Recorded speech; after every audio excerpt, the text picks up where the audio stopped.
one of the co-hosts of Inner Space on the Space Channel. And of course, how many of you were here last night for the TNG reunion? Wasn't it amazing? I laughed, I cried, it was just incredible. Of course, we saved the best for last, and our next guest, of course, needs no introduction. Please give it up for Sir Patrick Stewart.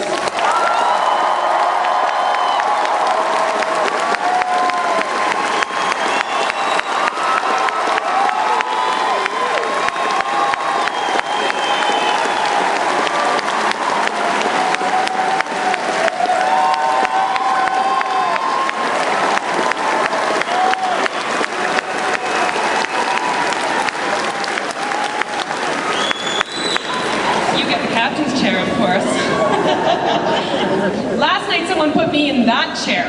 What? Apparently it reclines as well.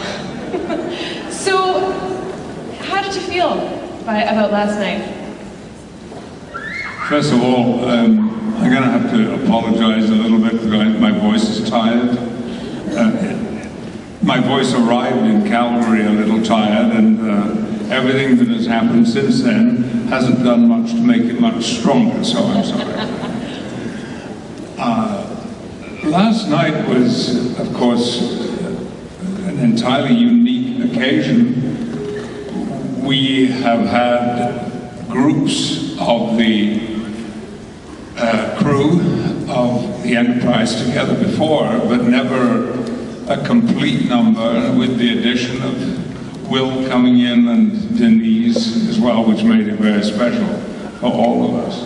And I think for you, perhaps, as well as for us, it was the fact that we were all together that made it so very special. But the kindness and generosity that you all showed was, even in a world where perhaps we've at times become a little blasé about how we are perceived, last night was extraordinary. Thank you very much. And of course, we also had a little bit of a surprise for you last night. Oh yes, there was a surprise last night, which I sort of messed up really by not taking my cue about who was my biggest nemesis on the show.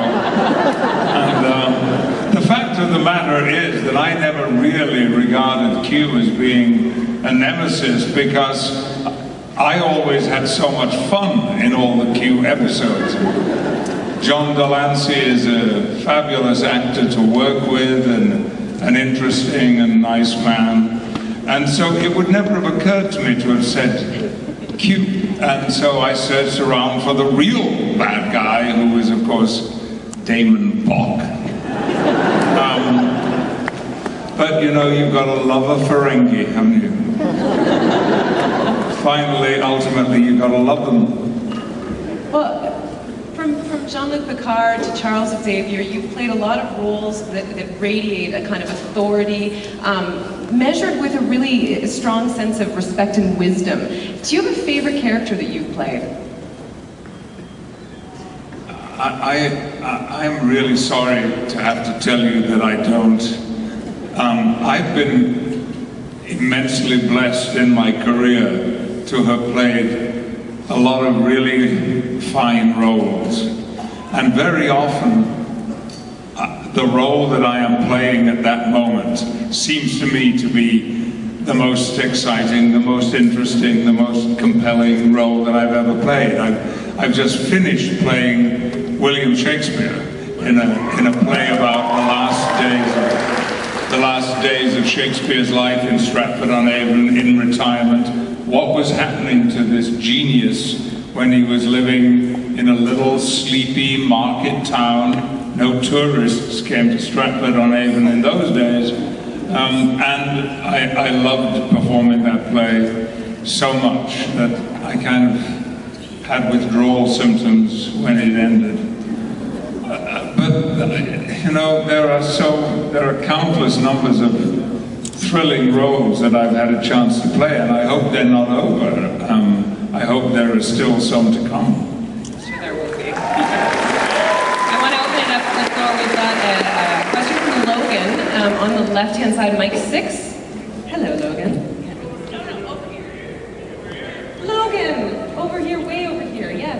Hi, thank you very much. Mr. Stewart, you're fantastic.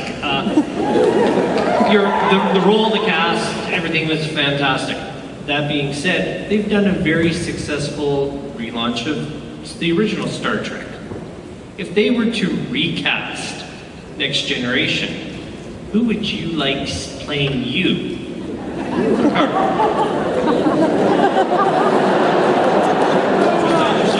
You mean if they were to cast some youngsters? To give somebody else a chance. Break a rule. Not that you can't do the job, Well, forgive me, maybe I'm a little tired, but do you mean if there were to be a prequel movie, who would play me? No, more like a reboot. Why would they do that?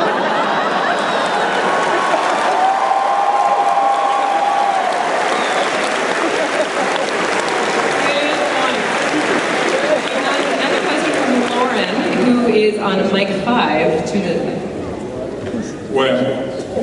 There, okay, yes.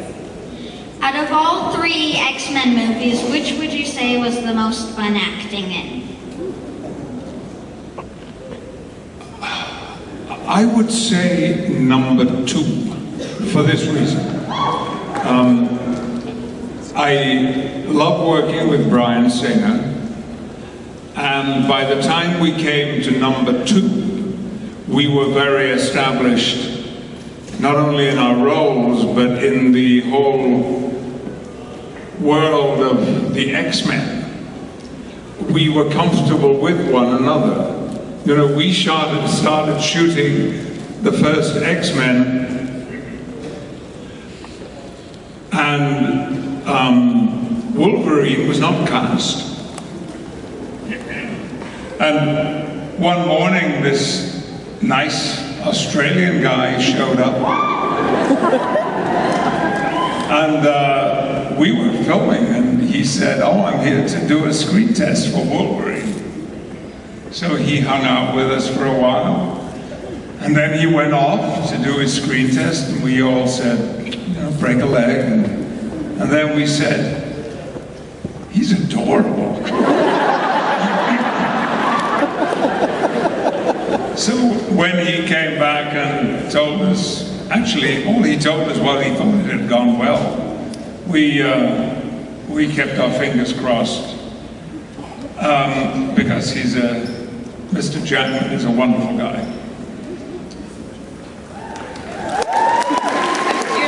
Did you see the X-Men Origins? I'm sorry? Have you seen the prequel, the X-Men Origins? You mean X-Men First Class? First Class, sorry, oh my goodness.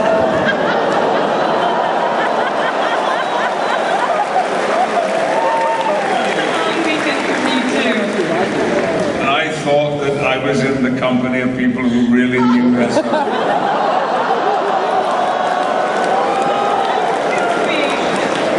The fact of the matter is that is usually me saying.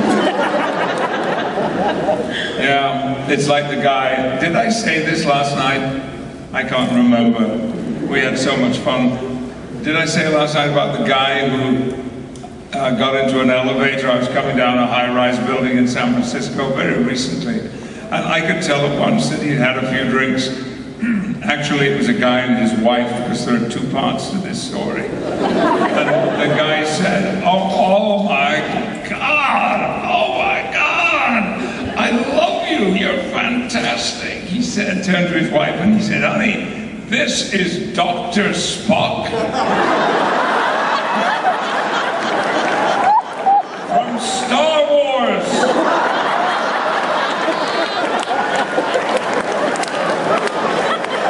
Poor guy, I mean, I could see where he was coming from. But the fact was he had every detail wrong. Except for the star part. But it didn't end there because his wife said, honey, no, that's not Dr. Spock. That's Sir Ben Kingsley.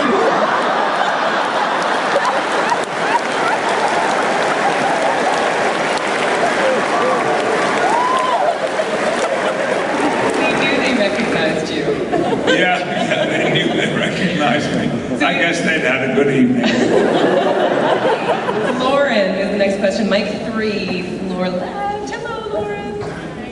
My question is, how has participating in epic science fiction entertainment impacted your appreciation of real-world science?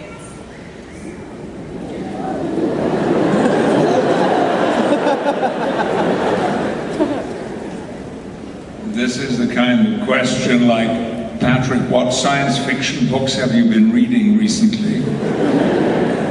Because the answer is always none. I don't read science fiction.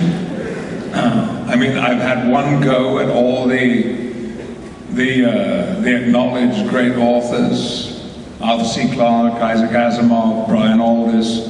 You know, I've read one of each and felt it wasn't for me, really. Sure, I am interested in science because my level of ignorance is just about total. The one thing that I really miss about not being in the United States is the weekly science supplement in the New York Times, because that supplement is packed with not only fascinating material, but understandable material for a bear of little brain. It's really, really an excellent read. But beyond that,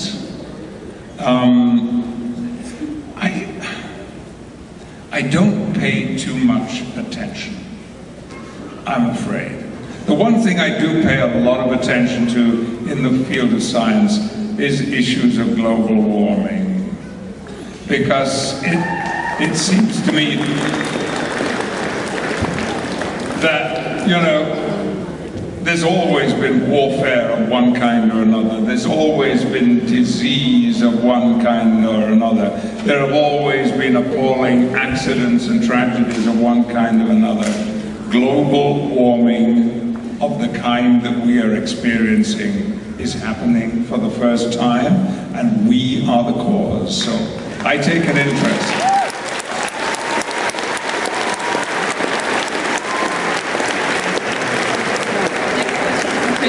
And she's on the floor left on mic 3. Sir Patrick, I'm over here on this side. To your left. Same place. Hello. Hello. Hello. I'll try to focus. I'm a huge fan. Thank you so much for coming to Calgary and for being in Canada. I would love to tell you my name is Eunice, like last night. Anyway, as a reporter, I've been a reporter for 25 years, so I only believe half of what I read. And I read that you were thinking of maybe not doing so much theater work and perhaps going back into doing more movies. And as a lover of theater, that's kind of not what I want to hear, but as a fan, I think people around the world will get more accessibility to you. So I'm wondering if it's true, and I'm wondering what kind of movies you're thinking of. It's true. I finished the stage production 3 weeks ago. And it was a play that I'd been waiting to do for 2 years and waiting to do it in a very specific theater. This is a play about Shakespeare. But nearly a year ago, I had determined that when that play was over, I would indeed take a break. And it's only a break from live theater. Live theater, well, I like to quote the great film director Ingmar Bergman, who was also a great theater director and had his own company of actors, but was one of the 20th century's towering giants of filmmaking. And he was asked, which do you prefer, the theater or the movies? And he said, I love the movies, but the theater is my life. And that pretty much applies to me too. So I'm not going away forever, because then my life would be over if that happened. I will be returning to the stage Actually, not in New York immediately, because what I'm going to do, first of all, outside New York, and then bring it into New York sometime in the fall of 2013. I can't say what it is because it involves other people. But I have, in the last 8 years, which have been without doubt, and I don't mean to disappoint any of you in saying this, but they have been the best years of my life, both from a personal, private point of view, but also very much from the work that I've done, because when I returned to the UK, I didn't know if an ongoing stage career would be possible for me, because I'd been away from it for 17 years. But then one thing happened and then another, and I have been blessed to play a line of great roles on stage. Some of them I brought to the United States, others not, and they have been the kind of roles I never expected to play at that level and with those kind of actors and directors. So it has given me huge satisfaction, but I have gone from play to play to play, sometimes back to back. When I finished playing Macbeth in Broadway, 48 hours later, I was in a rehearsal room rehearsing Hamlet. Now that's crazy. It's exciting, but it's crazy. And good friends and family spoke to me and said, "You've got to slow down." So I did, and I was better for it. But then we filmed the Macbeth, and then we filmed Hamlet. They were done very quickly on very low budgets. And I have since then done one other piece of film work, but it's also Shakespeare. Rupert Gould, who directed Macbeth, has directed a film version of King Richard II, and I played a character known as John of Gaunt, who dies at the beginning of Act 2, so I don't hang around for long, but he has one great scene. And my appetite was so whetted by these film experiences. I then began to think, if I'm going to do movies and television again, I have to stop working in the theater, because I was booking myself a year or 18 months in advance. So I had to say to all my colleagues and those who employ me in the theater, this is the cutoff point, and it will pick up again here. There is something actually you might be curious to try to find, because the theater I was working in doing the play about Shakespeare is called The Young Vic, V-I-C, and it's in a street called The Cut in London. Now they have a website. Go to this website, because on that website you will find a 4.5-minute movie, a complete movie, which 3 of us from the production of the Shakespeare play and a young actress who was in another production created in 2 days of filming. And that's the latest, the newest film work that I've done. And it's a very curious and rather shocking piece of film, because it tells an entire story in 4.5 minutes. But I recommend you go to the website and have a look at it. So I've got plans for film, at the moment only film and not television. And I'm very excited at the prospect of spending my days in front of a camera rather than in a rehearsal room.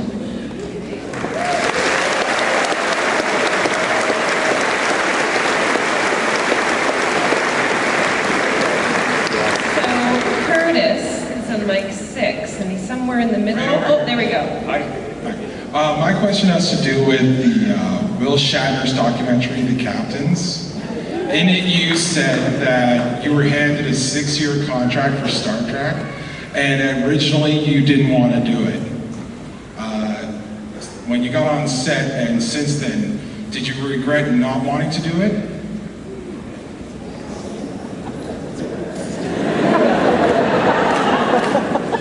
but I did do it. Yeah, you said at your friend said it wouldn't last 2 to 3 seasons.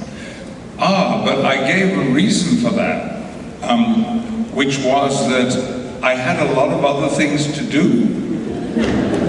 And I was just unwilling to commit to 6 years of doing the same thing. I never wanted to do a television series. I know that will seem like madness to most actors because a television series is the most desired thing of all. But I literally was horrified at the thought of doing the same thing for 6 years. But then, as I think I said in that program, everybody assured me that we'd be lucky to get through 6 months. And I certainly expected to be fired because I thought casting me was a terrible idea.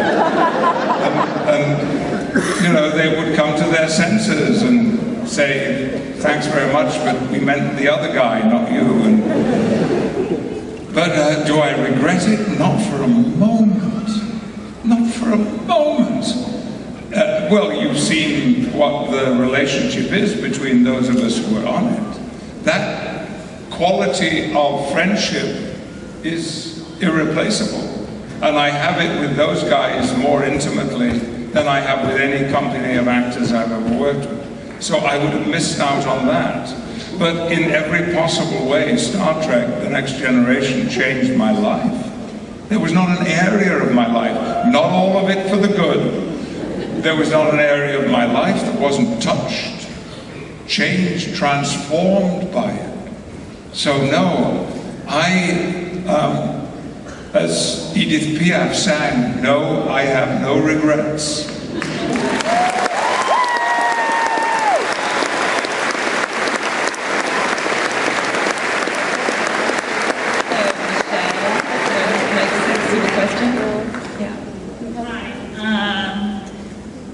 Your portrayal of Jean-Luc Where are you? Picard. Sorry. Hi. I see you. Your portrayal of Jean-Luc Picard is what inspired me to become an actor. So my question is, who or what inspired you to go into acting?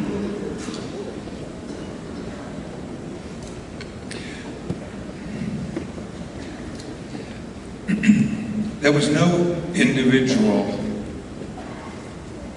whose work as an actor I could say was the motivation for becoming a performer.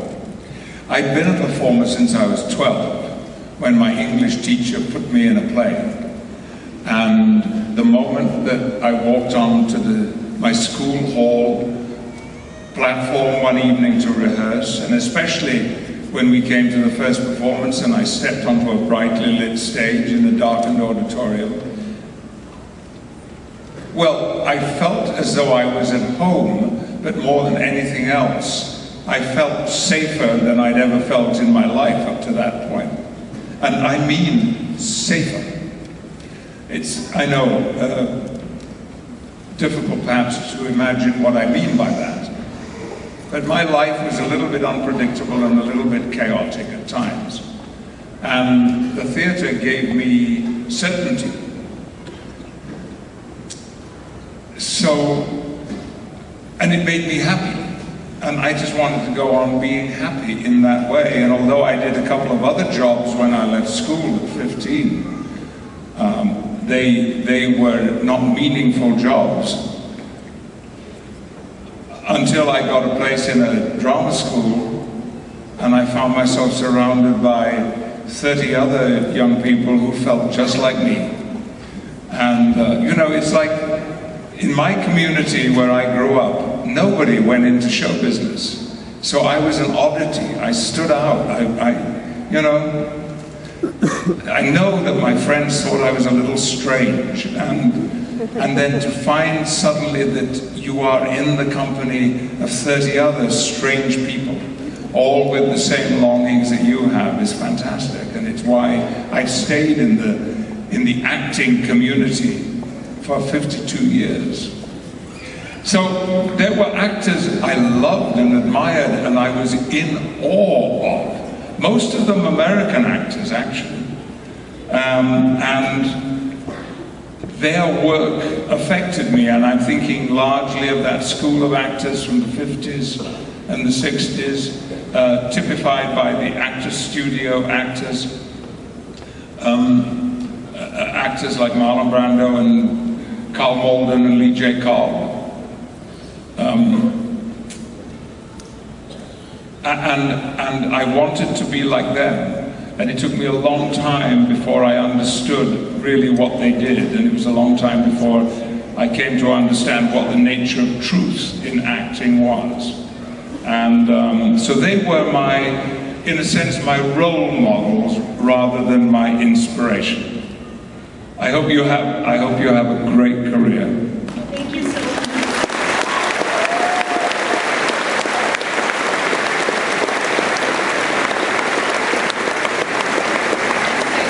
Carolyn is next. She's on the left, close to the stage.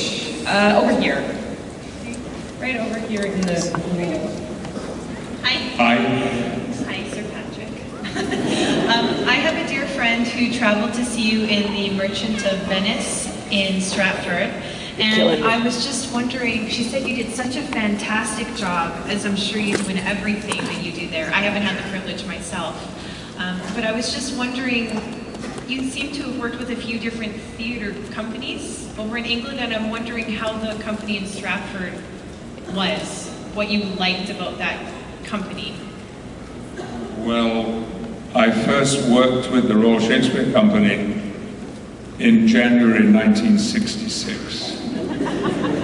And I then worked with them continuously for 16 years. And then on and off ever since, except of course there was a gap of 17 years when I didn't. So they have been not only my theatrical home, my second home, because I became an associate artist in 1967 and an honorary associate artist some years later. But they became my education, because my education was very modest, and as I said, I left school when I was 15 years and 2 days old. My birthday always fell at the end of the school year. And not until I joined the Royal Shakespeare Company and found myself every day in the company of brilliant directors and playwrights, of clever, intelligent, highly educated actors and designers and stage managers, and keeping my mouth shut and listening to them, I found that I became a properly educated person. So it would be impossible for me to imagine my life without the Royal Shakespeare Company. And right now, and in the past 9 months, nothing has given me more satisfaction.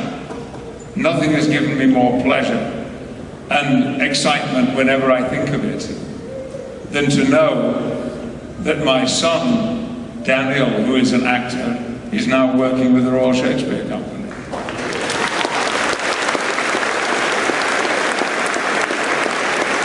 You see, it was always his ambition too. Some of you will have seen him because he played my son in that wonderful episode, In the Light.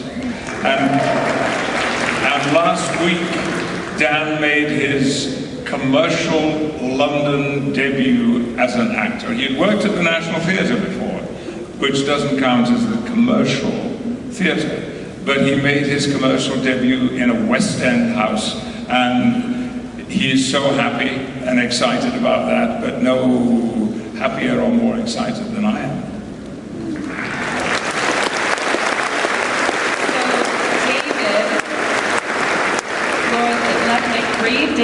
David's a little bit back there. Hi, David. Hi. Thank you very much for coming to Calgary. I grew up watching you on TV, and I mean, you were amazing. I still think that All Good Things is the best series finale ever done. You were fantastic in it. My question is, you know, it's been a while since Star Trek has been on TV. If a producer or a director came to you and asked for your advice on how to make a new TV series successful, what would you tell them? If you haven't already been asked that.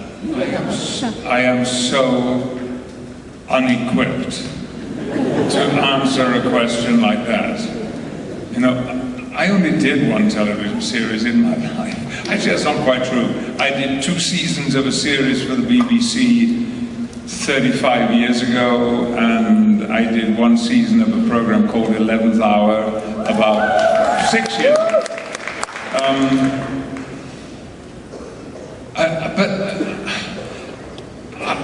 If there were one thing and one thing only that I would have to say, it is the very essence of television, or theatre, or film, and certainly of series TV, is storytelling.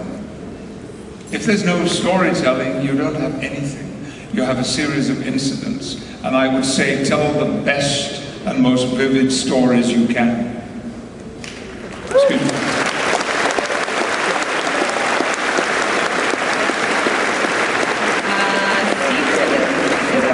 Stephen, floor left, same spot, mic 3. Hi, Stephen. Hi. I was just wondering how you felt and what was your reaction to being knighted?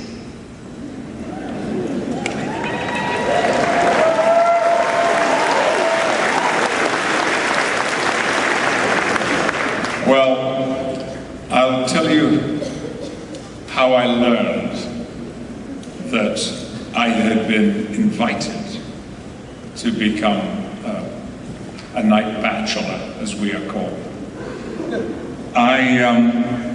We were filming Macbeth in North Nottinghamshire, in a very spooky and strange location, and we were all living in a kind of hotel somewhere not far from the locations. And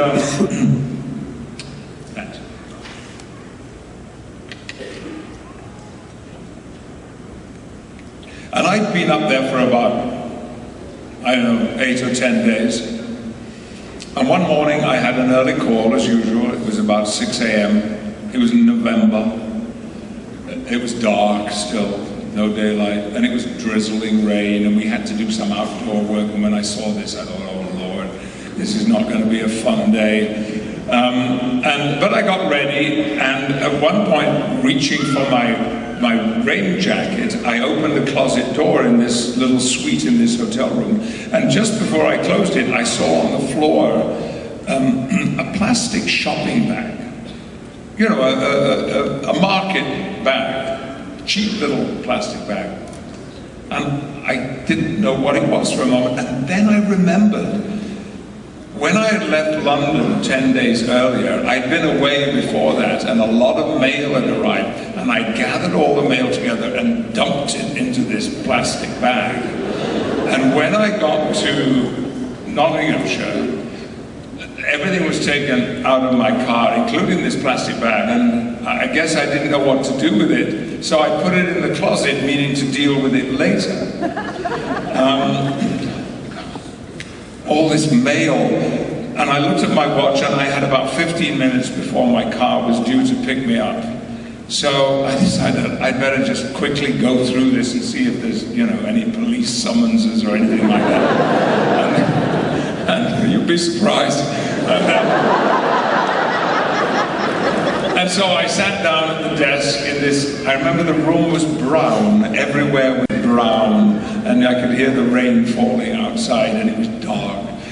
And I started going through the mail, and then I came across a brown envelope which had printed on the front of it, Cabinet Office. Well, I know what the Cabinet Office is. It's, you know, where all the affairs of the government cabinet are handled and run. And I thought, why should somebody from the Cabinet Office be writing to me? And I was curious, so I opened it with my thumb to discover it was a letter telling me that the Prime Minister's office was graciously pleased to offer me a knighthood.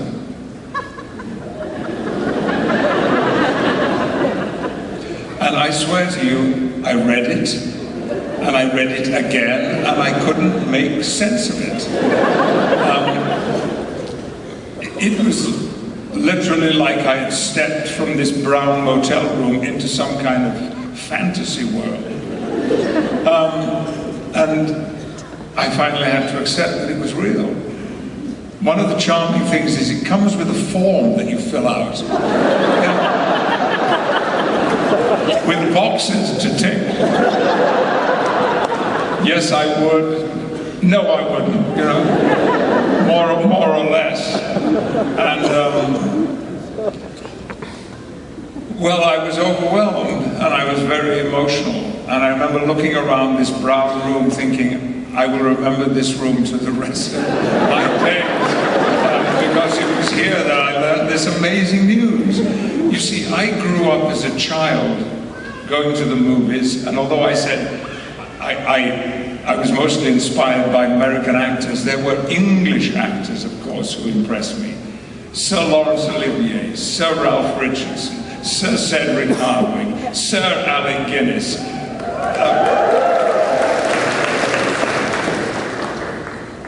Sir Donald Wolford. These were the knights of the English theatre. They represented the cream of the crop, the hand-picked bunch of great English theatre and film actors.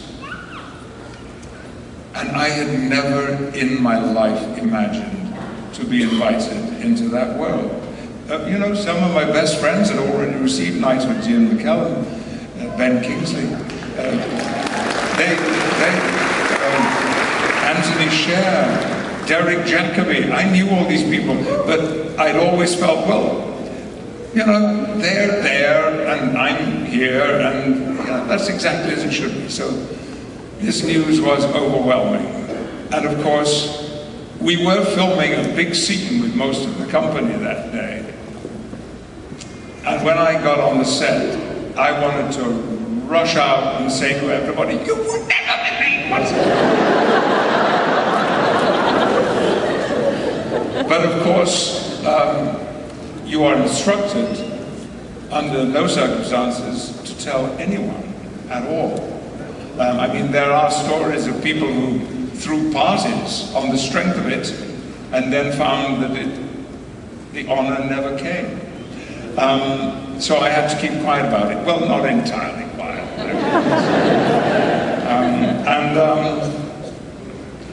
I don't think about it very much, but, and it's not something that I make a fuss of. I don't insist that people use my title. And when they do, I sometimes wonder who they're talking to. But I was asked because I'm known well for my strongly held political beliefs, which are on the left. I am a lifelong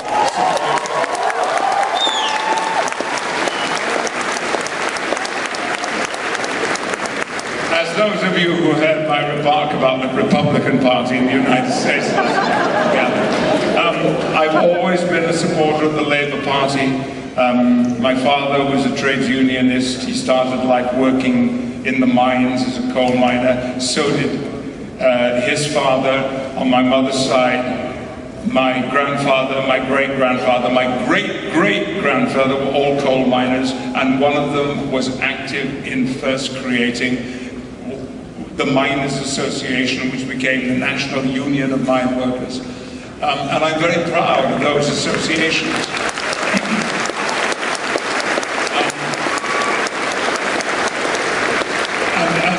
I am an activist for the Labour Party, and I don't approve of everything they do, far from it. There have been several things in the past 10 years that have been deeply disappointing and dismaying. But an interviewer said to me, so how is it then that a well-known Labour Party man like yourself, perhaps even a socialist, should accept a knighthood? Well, I'd always been expecting that question, and it was very easy for me to answer. Although the honor was coming to me, Patrick Stewart, I felt, sitting in that brown room that early morning, that this was something about the theatre and the classical theatre in Britain, and yes, some acknowledgement of the international career that I have had thanks to Star Trek: The Next Generation. And They were the organizations that were indirectly being honored through me, so I was very proud to accept the honor.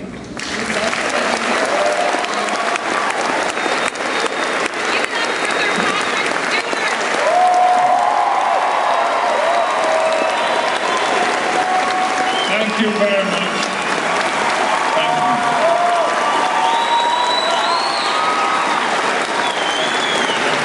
And can I just say, because some of my colleagues, my pals, said it last night and during the day, but this experience here in Calgary has been unique and extraordinary. Thank you for your generosity and your kindness.